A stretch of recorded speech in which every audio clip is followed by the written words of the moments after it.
Hora Política, Semanario Hoy, número 1825. Fortalecer la lucha y el protagonismo popular. Para que la crisis sanitaria, social y económica la paguen los que se la llevaron en pala. Escriben Jacinto Roldán y Ricardo Fierro. 1. La pandemia. La pandemia se agrava.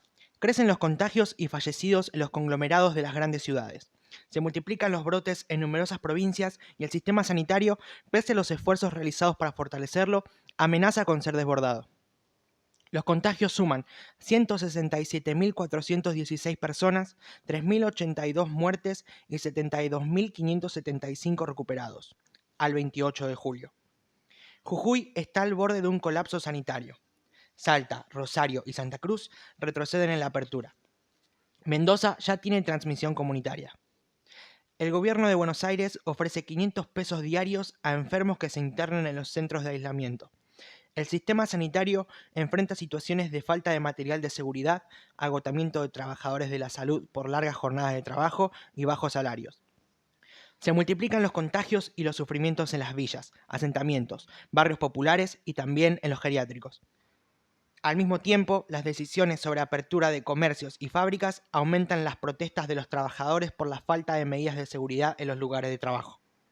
Se aprobaron leyes que son necesarias, de recetas digitales y teleasistencias de consultas a médicos, odontólogos y psicólogos, y de promoción a la donación de plasma.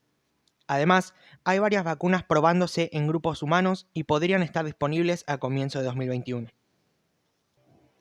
2. Avanzar en la organización de las masas. Creció el protagonismo de los trabajadores de la salud, que pelean en hospitales desbordados, los obreros en las fábricas que producen los elementos necesarios para la pandemia y la vida.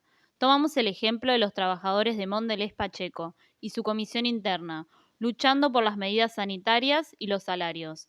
Creció el protagonismo de las organizaciones sociales, como la CCC, la FNC y el movimiento Ni un Pie Menos por la Droga, que organizan los barrios para que miles de compañeras y compañeros discutan, decidan y reclamen a los gobiernos municipales y provinciales las condiciones sanitarias, alimentos, aguas, artículos de higiene y seguridad, etc.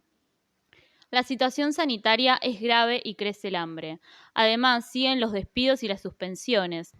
Es necesario avanzar en la lucha y el reagrupamiento con el protagonismo de todo el pueblo para conquistar el financiamiento de la lucha contra la pandemia, el hambre y los despidos. Urge concretar el impuesto a las grandes fortunas, avanzar en la expropiación de empresas vaciadas como Vicentín y Edesur y suspender el pago de la deuda para investigarla, recuperando los fondos de la timba financiera macrista y castigando a los que se llenaron los bolsillos con esa estafa. El pueblo sale a las calles para enfrentar la violencia institucional, responsable de desapariciones como la de Facundo Castro y de asesinatos de gatillo fácil. Las mujeres siguen enfrentando el crecimiento de los femicidios y la violencia de género. Fue nacional la gran jornada del jueves 23 bajo el título Ser joven no es delito, organizada por la juventud de la CCC Ni un pie menos por la droga, Movimiento Evita, Jóvenes de Pie y el Frente Popular Darío Santillán. Sigue la lucha y la solidaridad con los pobladores del asentamiento Gauchito Gil de Salta, desalojados con una brutal represión por el gobernador Sáenz. También con los del barrio Los Eucaliptus de Bernal, Gran Buenos Aires, que impidieron que las topadoras arrasaran con sus viviendas. 3. ¿Quién paga la crisis? Con el agravamiento de la pandemia redoblan la apuesta los sectores de las clases dominantes que responden al macrismo y otros, con sus propuestas anticuarentena y de profundizar el ajuste al pueblo. Desde las organizaciones que nuclean a monopolios y terratenientes, como AEA y la sociedad rural, las petroleras, los bancos, tratan de imponer un acuerdo social que proteja sus grandes ganancias.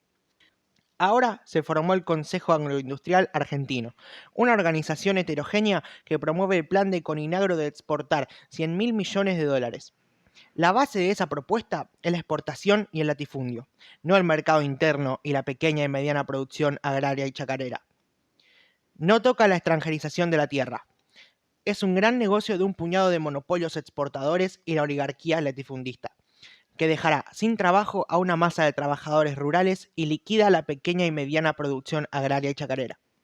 Unos y otros presionan al gobierno de Alberto Fernández para que conceda y utilizan sus concesiones para desgastarlo ante las masas. Si no hay plata, ¿por qué no avanza el impuesto a las grandes fortunas? ¿Por qué no se concreta la expropiación de Vicentín? ¿Por qué no se quiere suspender la deuda para investigarla, pagando la que es legítima y no la que es fraudulenta?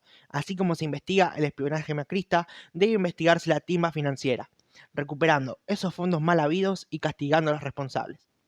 Nosotros decimos que no es aceptando las imposiciones de los que se las llevaron en pala cómo se van a resolver los problemas del pueblo. 4. Estados Unidos, China, la deuda y los chanchos. Los imperialismos yanqui y chino siguen a los cachetazos. La semana pasada, Estados Unidos obligó a China a abandonar su consulado en Houston y detuvo a 4 científicos chinos por espionaje. Ahora China ordenó a Estados Unidos que cierre su consulado en Chengdu. Después de las maniobras yanquis con portaaviones atómicos en el Pacífico, China hizo público un cambio profundo en la estructura militar, armando una poderosa infantería de marina. Esto va unido a la construcción de barcos capaces de llevar esas tropas a cualquier lugar del mundo. Es típico de un país imperialista que se prepara para disputar la hegemonía mundial. El analista internacional John Mearsheimer, considerado por el establishment yanqui uno de los 3 internacionalistas vivos más importantes, dice en un reportaje transcrito por Perfil el domingo 27, es posible una guerra entre Estados Unidos y China en 2021. Esa disputa imperialista juega dentro de América Latina y de la Argentina, pero lo que se discute hoy es cuáles son las prioridades internacionales de la Argentina en un contexto post-pandemia. Los yanquis nos aprietan con la deuda para que nos subordinemos a su estrategia en América Latina. El imperialismo chino acepta renovar la deuda de 8.500 millones de dólares que tenemos con ellos. Claro que no es gratis. Ahora China quiere adueñarse de más tierras y monopolizar la cría de chanchos. Nos roban las materias primas y quieren vendernos 2 o 3 usinas atómicas, lo que agravaría la impagable deuda externa. No tenemos que olvidar que las promesas de inversiones que hizo Macri se convirtieron en grandes endeudamientos que hoy sufrimos. 5. Abrir un camino. El PCR, su JCR y las organizaciones en las que participamos hemos jugado un rol en este periodo que ha contribuido a que las masas sean protagonistas de la política. Somos parte del Frente de Todos. Nos unimos con nuestros aliados y golpeamos juntos con un sector de las clases dominantes que quiere recuperar la hegemonía. Lo hacemos conscientes de que en este momento político es necesario unir a la más amplia mayoría para concentrar el golpe principal de la lucha popular en ese sector reaccionario de las clases dominantes que expresa el macrismo y sus aliados. Decimos no a la concentración de la tierra para la renta de oligarcas, latifundistas y monopolios exportadores.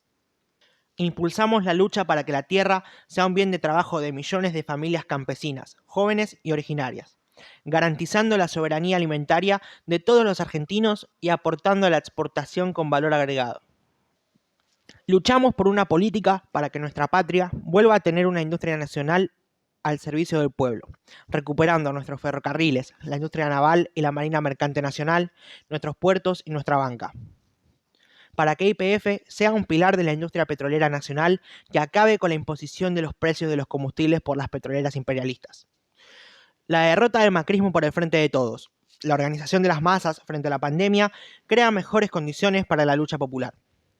El PCR y su JCR pasamos a ser más conocidos. Hemos crecido y hemos avanzado. Discutimos y trabajamos para seguir acumulando fuerzas, profundizando el camino en la lucha por salud, educación, trabajo, techo, tierra y soberanía para todos los que habitan el suelo argentino. Escuchamos y llevamos nuestra posición a las masas para incidir con nuestra línea en el debate político que está en curso en las fábricas, en el campo, en originarios, en los barrios, en el movimiento de mujeres, en el estudiantado, en los intelectuales, en los profesionales, etc. Los comunistas revolucionarios nos nutrimos con el ejemplo de miles de compañeras y compañeros que están en la primera fila del combate, como el de la camarada Delia Gamarra del paraje El Peligro, La Plata, fallecida esta semana, que estuvo al frente del comedor comunitario hasta el último día de su vida. De la camarada Mónica Coria, de Jujuy, y el camarada Gori Rodríguez, de La Matanza. Hasta la victoria siempre. La profundidad de la crisis que hoy padecemos, La virulencia que va tomando en la disputa de las clases dominantes, en su pelea por la hegemonía y el crecimiento de la rebeldía de las masas, plantean la posibilidad de que se abran distintos escenarios y que haya cambios bruscos de la situación. Debemos prepararnos y preparar a las masas para estar en condiciones de actuar.